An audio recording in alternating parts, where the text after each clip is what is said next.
আমরা কি করি? গণতন্ত্রে বিশ্বাস করি, সকল ধর্ম সমান, প্রত্যেকে নিজ ধর্ম পালন করে স্বর্গে যাবে।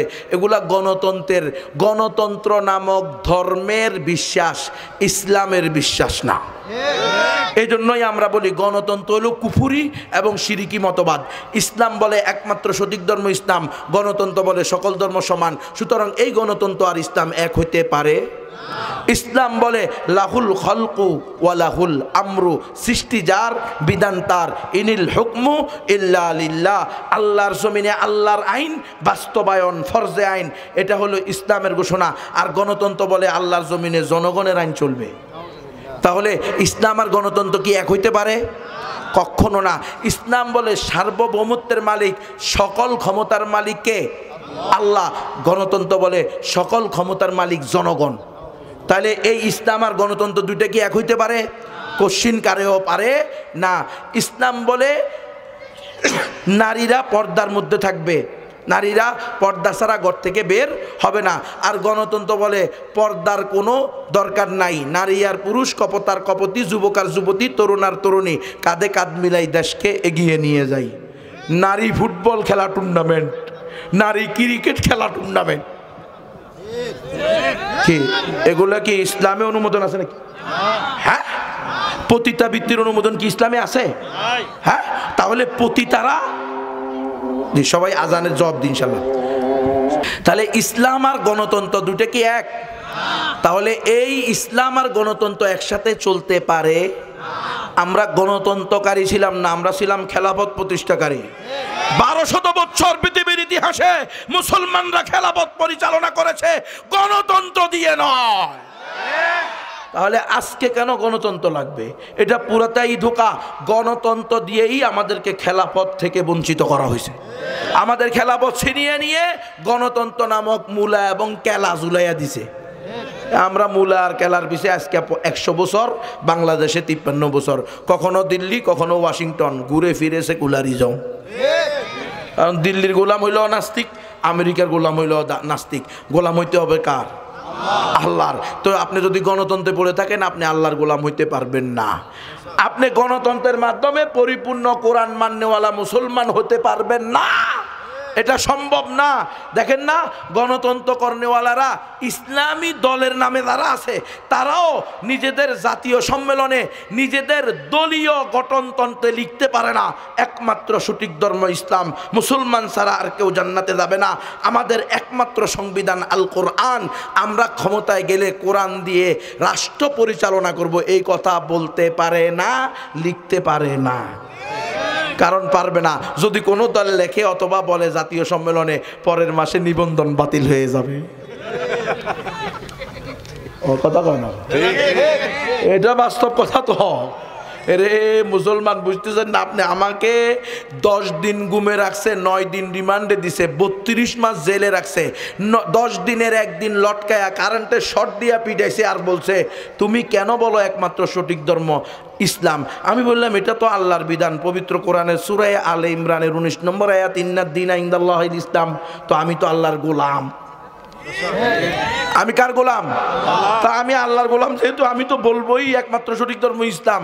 কয় না গুনবী, তুমি জানো না এই দেশ চলে গণতন্ত্র দিয়ে, আর গণতন্ত্রের নিকটে সকল ধর্ম সমান, তোমাকে বলতে হবে সকল ধর্ম সঠিক। আমি বললাম তাইলে করস ফায়ার চালান। সকল ধর্ম সঠিক এটা বলে নাস্তিক হওয়ার চেয়ে ঈমান নিয়ে শাহাদাতের মৃত্যুবরণ করা 1000 কোটি গুণে উত্তম। কারণ আপনি সকল ধর্ম সঠিক বললেই তো নাস্তিক। কথা কয় না? দেখছেন? তাহলে আপনারা যারা গণতন্ত্র করেন, আমরা গণতন্ত্র বিরোধিতা করলে অনেকের কষ্ট লাগে। কি রে, আপনার কষ্ট লাগার কারণটা কি? আপনি নিজেও তো বলেন গণতন্ত্র কুফরি এবং শিরিকি মতবাদ। তো আপনার সাথে তো আমি একমত, গণতন্ত্র কুফরি এবং শিরিকি মতবাদ। গণতন্ত্র আলাদা একটা শিরিকি ধর্মের নাম, এটা আলাদা একটা আদর্শের নাম। এটা মুহাম্মদ সাল্লাল্লাহু আলাইহি ওয়াসাল্লামের আদর্শ না, এটা দিয়ে ইসলাম প্রতিষ্ঠা করা সম্ভব না। সুতরাং এই মিয়া, নাপাক দিয়ে কি নাপাক দূর করা যায়নি? তো গণতন্ত্র হলো শিরিক আর কুফুরের আখড়া। এরা বলে সকল ধর্ম, সকল বর্ণ, সকল আদর্শ, সকল মতবাদ রেসপেক্ট যোগ্য, সম্মান পাওয়ার যোগ্য। আপনি নাস্তিক্যবাদকে অসম্মান করতে হবে, আপনি সমকামিতাকেও সম্মান করতে হবে, আপনি পতিতাবৃত্তিকেও সম্মান করতে হবে। এজন্য পতিতারা ঢাকা শহরে কি করে, সাংবাদিক সম্মেলন করে আমাদেরকে রাষ্ট্রীয়ভাবে স্বীকৃতি দিতে হবে, কারণ এটা গণতন্ত্র, ধর্মে তাকে কি দিছে, অধিকার দিছে। যদি ইসলাম থাকতো একটারে দৈরা রজম করতো, সারা দেশে আর পতিতা খুঁজে পাওয়া যাইতো না, ঠিক নয় কি? কিন্তু আজকে কি হইতেছে, একের পর এক দর্শন বাড়তেছে, জেনা বাড়তেছে। আজ পর্যন্ত দেখেন জামাত ইসলাম, বিএনপি এরাও ক্ষমতায় গেছে, কোনো কোনো কওমি আলেমরাও কি হয়েছে, এমপি হয়েছে, হয় নাই মাঝে মধ্যে। কিন্তু কেউ কি পতিতালয়ের লাইসেন্স বাতিল করতে পারছে? কেউ কি সমকামিতাকে নিষিদ্ধ করতে পারছে? কেউ কি সুদের লাইসেন্স বাতিল করতে পারছে? কেউ কি মদের লাইসেন্স বাতিল করতে পারছে? কেউ কি কাদিয়ানীদেরকে কাফের ঘোষণা করছে? তো বুঝেন না কা, আমি বলতে চাই এই গণতন্ত্র দিয়ে যদি 100% আলেমদের দল ক্ষমতায় আসে, সাধারণ মুসলিম পার্টি না, আলেমদের দল, সব আলেম, তবুও গণতান্ত্রিক পদ্ধতিতে ক্ষমতায় আসলে ইসলাম প্রতিষ্ঠা সম্ভব না। আপনি বলবেন কেমনে, আমি বলবো এমনে। ধরেন সিদ্ধান্ত নিলেন এই হুজুরের বড় হুজুর বানাইয়া আমরা সবাই মিলে কি করলাম, একমত হয়ে গেলাম যে আমরা এখন থেকে সবাই, জামাত ইসলাম, বিএনপি, জামাত, জাসদ, বাসদ, আওয়ামী লীগ সবাই বললো যে ঠিক আছে আমরা গণতান্ত্রিক পদ্ধতিতে ইসলামকে কি করব, এই দেশের একমাত্র রাষ্ট্রীয় সংবিধানে নিয়ে যাব কোরআনকে। তো আমরা পদ্ধতিটা হবে কি, গণতন্ত্র। তো কি করলেন, সবাই মিলে ভোট দিলেন, 300 আসন, 350 আসন, সবগুলো হাফেজ, আলেম, মুফতি, মুহাদ্দিস, হেফাজতের বড় বড় নেতারা, মুরব্বীরা, আমাদের দেশের সব আলেমরা। এরপরে হুজুরের স্পিকার বানাইলেন। হুজুর বলল, মাননীয় সংসদ সদস্যগণ, আগামীকাল থেকে আমরা চোরাচুরি করলে হাত কাটবো কিনা, যেহেতু কোরআনে আছে আস-সারিকু ওয়াস-সারিকাতু ফাকতাউ আইদিয়াহুমা, চোর এবং চুরুনি ধরা খাইলে হাত কেটে দাও। সিদ্ধান্ত কার? আল্লাহর। এখন আমরা কাটবো কি কাটবো না? আপনারা 350 জন সবাই আলেম, মুফতি, মুহাদ্দিস, বড় বড় ওয়াইজ, বড় বড় সেলিব্রিটি সবাই বললেন অবশ্যই। উনি বললো যে হাজা যুক্ত হয়েছে, হাজা যুক্ত হয়েছে, হাজা যুক্ত হয়েছে। আগামীকাল থেকে আমরা কি করবো, চোরে চুরি করলে, চুরুনি চুরি করলে হাত কেটে দিব। কি বলেন, ইসলাম প্রতিষ্ঠা হবে? স্পিকার সহ 350 জন সদস্য সবাই মুরতাদ, সবগুলা ইসলাম থেকে খারিজ।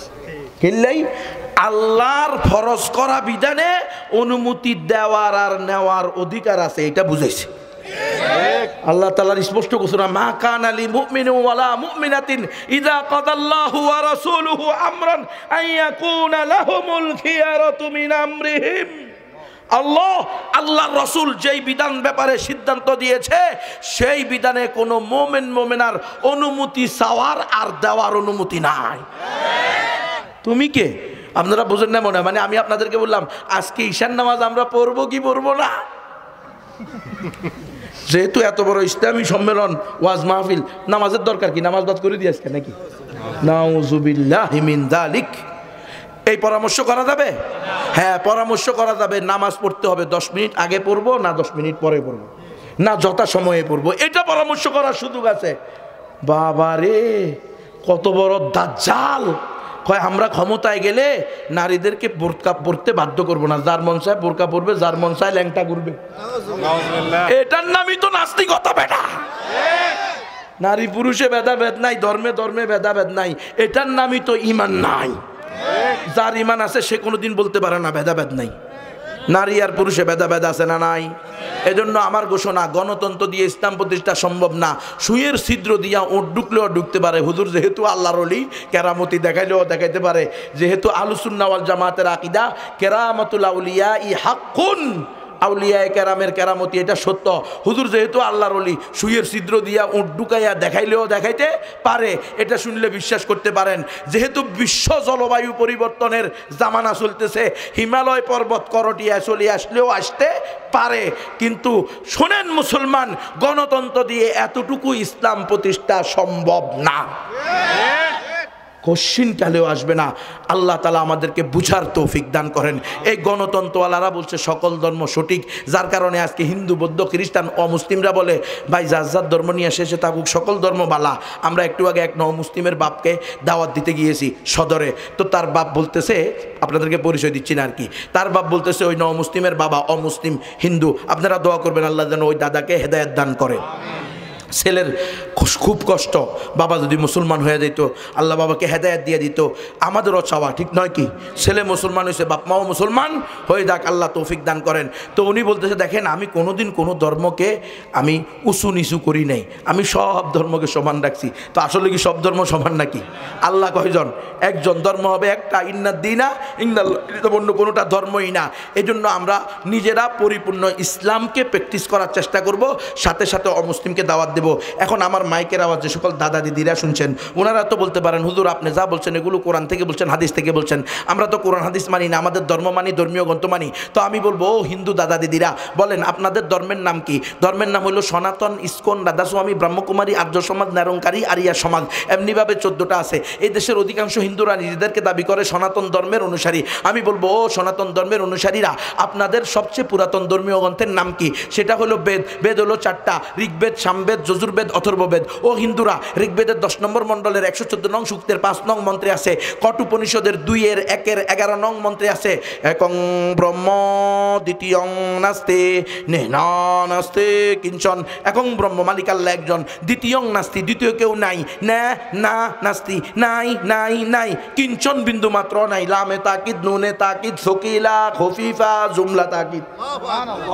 আলেম ওলামারা বুঝে, একটা কথাকে শক্তিশালী করার জন্য যতভাবে কি দেওয়া যায়, ট্যাগ দেওয়া যায়, সব ট্যাগ দিয়ে বলতেছে, না না নাস্তি, নাই নাই নাই, কিঞ্চন বিন্দু মাত্র নাই, লা ইলাহা ইল্লাল্লাহ, তাকবীর। ও হিন্দুরা, আপনাদের শাস্ত্রে আছে, একহ দেব মানুষই প্রবিষ্ট, ওই সত্তা একজন যদি মানুষের অন্তরের ভিতরে ঢুকে দিলের খবর বলতে পারে, ওয়া হুয়া আলিমুম বিজাতিস সুদূর। ও হিন্দুরা, তোমাদের শাস্ত্রে স্পষ্ট আছে, নাতাস্তি প্রতিমাস্তি, মালিকের কোনো মূর্তি নাই, প্রতিমূর্তি নাই, মালিকের কোনো ভাস্কর্য নাই। কুল হুয়াল্লাহু আহাদ, তিনি হলেন ওয়ালাম ইয়াকুল্লাহু কুফুয়ান আহাদ। ও হিন্দুরা, তোমরা বলো, একম ইয়ম অদ্বিতীয়ম, মালিক আল্লাহ এক এবং অদ্বিতীয়। কুল হুয়াল্লাহু আহাদ, লিল্লাহি তাকবীর। ও হিন্দুরা, আপনাদের শাস্ত্রে স্পষ্ট আছে, লা ইলাহা হর্তি পাপম ইল ইলাহা পরম পাদম জম্মা বৈকুণ্ঠ অপ ইনতি তজপি নামো মুহাম্মাদু লা ইলাহা হর্তি পাপম। যদি তুমি লা ইলাহা ইল্লাল্লাহ বলো, তাহলে তোমার সমস্ত পাপ মুছে যাবে। কারণ রাসূল আরবি বলছেন, আল ইসলামু ইয়াহদিমু মা কানা ক্বাবলা, ইসলাম পূর্বের সমস্ত গুনাহকে ধ্বংস করে দেয়। আজকে যদি 100 বছরের কাটটা মুশরিক হিন্দু এখন কালিমা পড়ে, আশহাদু আল্লাহ ইলাহা ইল্লাল্লাহ ওয়া আশহাদু আন্না মুহাম্মাদান আবদুহু ওয়া রাসূলুহু, তাহলে তার আজকে থেকে তার পিছনের 100 বছরের শিরকি এবং কুফরি গুনাহ, এগুলো সব আল্লাহ 1 মিনিটে কি করে দিবেন? শেষ করে দিবেন। তাহলে তার সুবহানাল্লাহ, তার 100 বছরের গুনাহ শেষ। যদি সে ঈমান আনে, মুসলমান হয়, কালিমা পড়ে, লা ইলাহা হর্তি পাপম ইল ইলাহা পরম পাদম, প্রকৃত আশ্রয় হলো এক ইলাহের আশ্রয়, জন্ম বৈকুণ্ঠ অপরিণতি। যদি তুমি চাও যে মৃত্যুর পরে বৈকুণ্ঠ নামক স্বর্গে যাইবা, অর্থাৎ জান্নাতুল ফিরদাউসে যাইবা, তো জপি নাম মুহাম্মদ, তাহলে মুহাম্মদ সাল্লাল্লাহু আলাইহি ওয়াসাল্লামের নাম জপ, বলো লা ইলাহা ইল্লাল্লাহ মুহাম্মাদুর রাসূলুল্লাহ।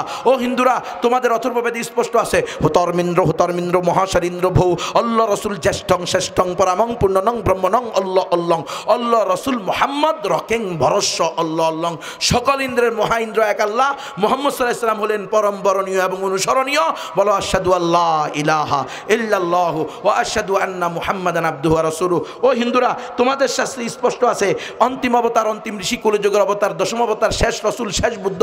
কাল হলো 4টা, সত্য, তেতা, দাপর, কালী, কলি। কলির যুগে যে অবতার আসবে, তাকে তোমাদের বেদে, পুরাণে, রামায়ণে, গীতায়, মহাভারতে কি বলা হয়? তোমাদের সবচেয়ে প্রামাণিক ধর্মীয় গ্রন্থ হলো পুরাণ। পুরাণে স্পষ্ট আছে, অন্তিম অবতার, অন্তিম ঋষি, কলিযুগের অবতার, দশম অবতার, শেষ রাসূল, শেষ বুদ্ধ, শেষ নবী হবেন ওই ব্যক্তি যিনি সম্বল নামক স্থানে আসবেন। সম্বল মানি নিরাপদ নগরী, আরবি হলো ওয়াহাদাল বালাদুল আমিন, পবিত্র মক্কা মুআজ্জমার আরেকটা নাম।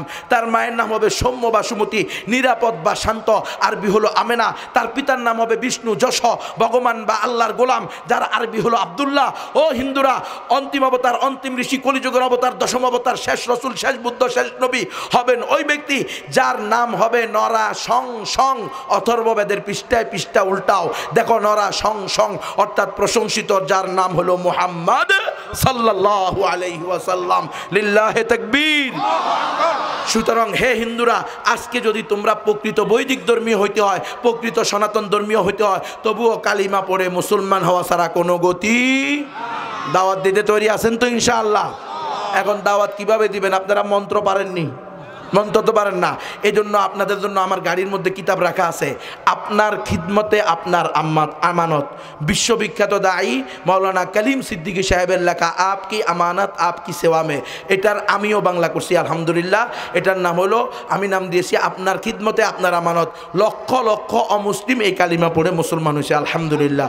বিশ্বের প্রায় 7 ভাষায় এটার অনুবাদ হয়েছে। তো এখানে আছে মাত্র 20 টাকা দাম। যাদের তৌফিক আছে 10টা 20টা 50টা 1টা 2টা যে যা পারেন এগুলা নিয়ে যাবেন। নিজে কমপক্ষে 3 বার পড়ে আপনার নিকটবর্তী হিন্দুটাকে দাওয়াত দিবেন, দিয়া তাকে এই বইটা দিবেন, না ওইটা তোমার আমানত, তুমি আমার কাছে পাইবা। কাল কিয়ামতের মাঠে তোমারে দাওয়াত না দিলে তুমি আল্লাহর কাছে বলবা, আল্লাহ একসাথে বসে আমি আর মাহমুদ হাসান গুনবী একসাথে চা খাইতাম, কিন্তু কোনোদিন আমারে দাওয়াত দেয় নাই। এই জন্য তোমার পাওনাটা আমি তোমাকে বুঝাইয়া দিলাম। কথা বুঝতেছেন? যদি আপনার 20 টাকার একটা বইয়ের মাধ্যমে একটা অমুসলিম ইমান আনে, তো রসুলের ঘোষণা খাইরুন লাকা মিনাদ দুনিয়া ওয়া মা ফিহা, দুনিয়া এবং দুনিয়ার মধ্যে যা কিছু আছে তার মালিক হওয়ার চেয়ে উত্তম। এখানে বই আছে ইমান ভঙ্গের কারণ কি কি, কি কারণে ইমান ভেঙে যায়। আপনি নামাজ ভঙ্গের কারণ জানেন, রোজা ভঙ্গের কারণ জানেন, উজু ভঙ্গের কারণ জানেন, ইমান ভঙ্গের কারণ জানেন না। এই জন্য আলেম ওলামাদেরকে গার মুটকাইয়া দিবেন বলেন, কথা কয় না। আপনি ইমান ভঙ্গের কারণ জানেন না, এই জন্য আপনি নারী পুরুষ সমান অধিকার বলে নিজের মেয়েকে চেয়ারম্যান নি মেম্বার নি বানান। এই জন্য এই বইটা নিয়ে পড়েন। বই আছে কবরের 3 প্রশ্নের উত্তর, কারা দিতে পারবে কারা দিতে পারবে না। বই আছে ইসলাম ও গণতন্ত্র, 2টা আলাদা আলাদা ধর্ম, কোরআন হাদিস ইজমা কিয়াস দ্বারা প্রমাণিত। যাদের তৌফিক আছে এই ওলামায়ে কেরাম তলেব ইলম ভাইয়েরা, বিশেষ করে যারা গণতন্ত্র করেন, তারা এই বইটা নিয়ে পড়েন। 200 টাকা এই বইয়ের দাম। গণতন্ত্র, ইসলাম ও গণতন্ত্র একদম কোরআন হাদিস দ্বারা আপনার কাছে স্পষ্ট হয়ে যাবে। চন্দ্র সূর্যের ন্যায় স্পষ্ট হয়ে যাবে, দিন আর রাতের ন্যায় স্পষ্ট হয়ে যাবে। গণতন্ত্র কশ্চিনকালেও ইসলাম প্রতিষ্ঠা হতে পারে না, ইসলাম প্রতিষ্ঠার মাধ্যম হতে পারে না। এরপরে এখানে 5টা বই আছে একসাথে, মাওলানা কালিম সিদ্দিকী সাহেব, মাওলানা আবুল হাসান আলী মিয়ানদবী সাহেব, মাওলানা সরওয়ার হোসেন ফারুকী সাহেব সহ দেশের বড় বড় দায়ীদের, ইন্ডিয়া এবং বাংলাদেশের, ওনারা কেন দাওয়াতি কাজ করতে হবে, করলে কি লাভ না করলে কি ক্ষতি, এ বিষয়ে বইগুলো লিখছেন। যাদের তৌফিক আছে সবগুলো বই নিতে পারেন, যাদের তৌফিক নেই যে কটা পারেন এই বইগুলো নিতে পারেন। নিজে পড়েন, নিজের পরিবারের মধ্যে তালিম করেন, অমুসলিমদেরকেও দাওয়াত দেন। এই কাজ করতে তৈরি আছেন তো ইনশাআল্লাহ?